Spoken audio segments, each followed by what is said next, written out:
You have no idea how to organize your calisthenics workouts, and because of that you're always getting injured or you're staying on the same level for months.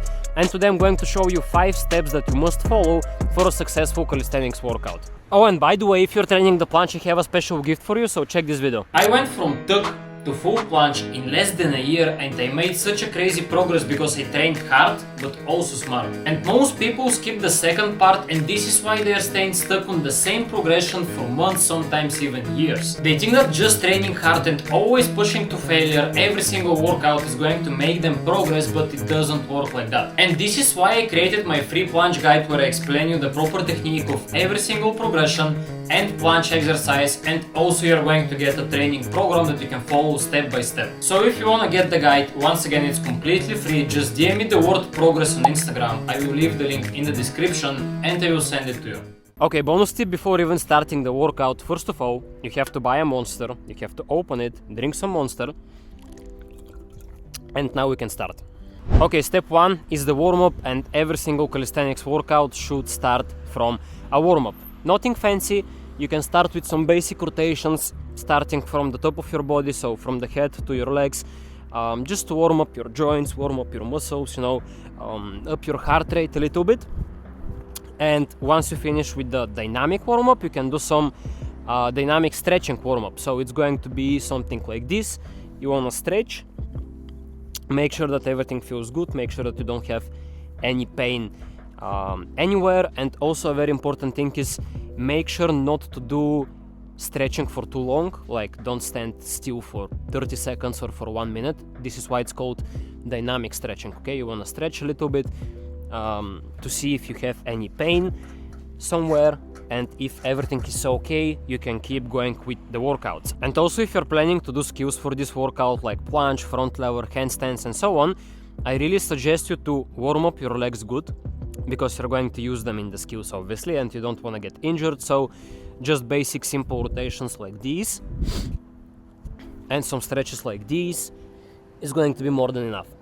And once you finish with the warm-up and with the dynamic stretching, you can just do 1 set of dips and 1 set of pull-ups, not to failure, but just to get the blood flowing once again and to make sure that you don't have any pain and you can go for the workout. Okay, and when we're ready with the whole warm-up, we're moving to the second step of the workout, which is going to be the skill work block.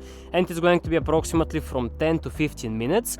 And it is going to be straight away after the warm-up, because you're still going to be super fresh, and this is why it's called the skill work, because you're going to work on coordination skills. Most likely it's going to be some kind of variation of the handstand. It depends on your level and what you can actually do now. So basically, for these 10 to 15 minutes, you're going to do a few high quality handstand attempts, trying to go to the next progression of the handstand that you're learning, or just trying to improve the form of the handstand that you're training now. So let's say that now you're pretty familiar with the normal handstand and you actually want to unlock the one arm handstand, and these 10 to 15 minutes in the beginning of the workout straight away after the warm-up is going to be the best time for you to make as much progress as possible towards the one arm handstand. So in the beginning of the workout, you're going to do your best attempts. So it means that you're straight away going to do attempts for the one arm handstand.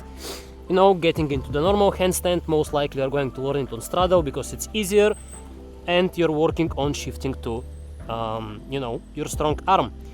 And here it's important to do 1 or 2 attempts, then rest for a few minutes, and then try again. Okay, don't spam like straight away 6 attempts one after another, because you're going to tire yourself without actually making any progress. So 1 or 2 attempts, rest a little bit, 1 or 2 attempts again, and so on for 10 to 15 minutes. And after that, we're moving to the longest part of the workout, which is going to be the strength block. This is where we are going to obviously work on our strength. We are going to train the skills that we want to train. For example, holds, dynamic exercises like bent arm push-ups for the skills, or presses for front lever, planche and so on. Or for example, if you're working on basics or weighted calisthenics, it doesn't matter. You're going to do your main sets for strength, so with weights or for endurance or whatever goals you have set for yourself. If you're training the handstand push-ups, this is where you're going to actually do handstand push-ups. you know, accessory exercises for handstand push-ups, like elevated pike push-ups, stuff like that.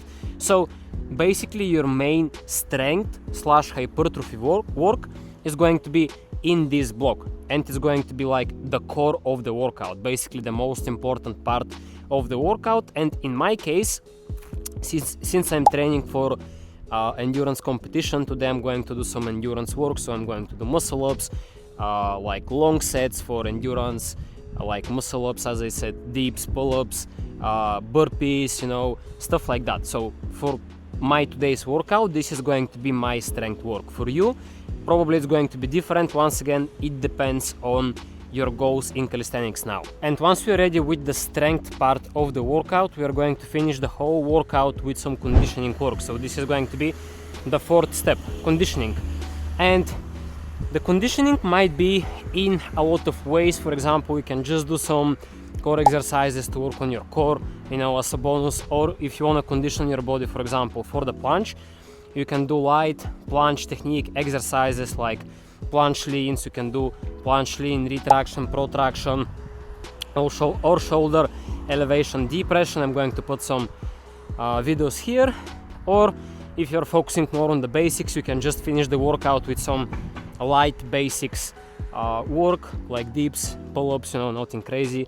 You can even do some Australian pull-ups. Or if you have some bicep pain from the planche, if you're training the planche, you can do, you know, bicep curls for conditioning. Like, there is a lot of variations here, and it all depends on what is your weakest point now. So for example, if you have some tendon pain, if you have some biceps pain or shoulder pain in the planche, then the conditioning part is going to be focused more on strengthening these parts.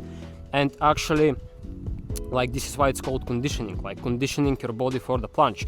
If you're training muscle ups, in another case, you can do explosive pull-ups or something like that with light bends, most likely, because you're already going to be tired from the strength work. So once again, it really depends, and you just need to see what is your weakest point. And in the conditioning, the last part of the workout, actually focusing on straightening these parts without exhausting yourself too much. And we have finally made it to the fifth and last part of the workout, which is just basic cool down and stretching. And now you want to help your body relax a little bit, because you had a tough session, you did like a lot of skill work, you trained for strength, and now your body is tense, you're tired from the workout, and the goal here is just to stretch a little bit at the end of the workout so that you can actually help your body recover faster after that and release some of the tension that you have built up from the workout. So basically what you can do here is pretty much the same as in the beginning of the workout. So you wanna do some dynamic, you know, not warm-up, but just dynamic movements like that with the upper body, you know, forward, backwards. Once again, nothing fancy. The goal is just to help your body to, you know, release some of the tension so that after that you can actually recover faster. You're doing a little bit of stretching. Now we can do more like actually focusing on the stretching, not, you know, dynamic stretching as in the beginning, but to actually stay for a little bit longer like that, you know, in one position, then switch it a little bit.